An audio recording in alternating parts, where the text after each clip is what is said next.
નમસ્કાર, આપ જોઈ રહ્યા છો સ્પાર્ક ટુડે ન્યૂઝ।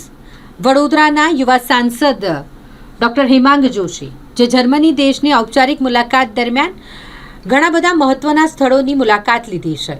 તેમણે મહત્વના ઐતિહાસિક ક્ષણોની મુલાકાત લેવાનો અવસર પ્રાપ્ત થયો છે। તે વિશે વાત કરીએ તો બર્લિન ખાતે યહૂદીઓ પર થયેલ અત્યાચારને સ્મરણાર્થે નિર્માણ કરેલ હોલોકાસ્ટ મેમોરિયલની તેમણે મુલાકાત લીધી। બર્લિનની જે જગ્યા પર હિટલર દ્વારા જે બંકર ખાતે આત્મહત્યા કરવામાં આવી હતી તે સ્થળની પણ તેમણે મુલાકાત લીધી।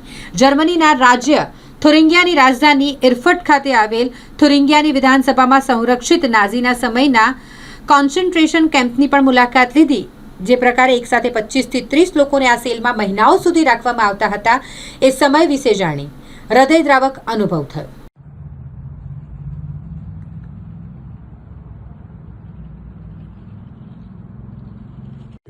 Es gibt eine Frage, weil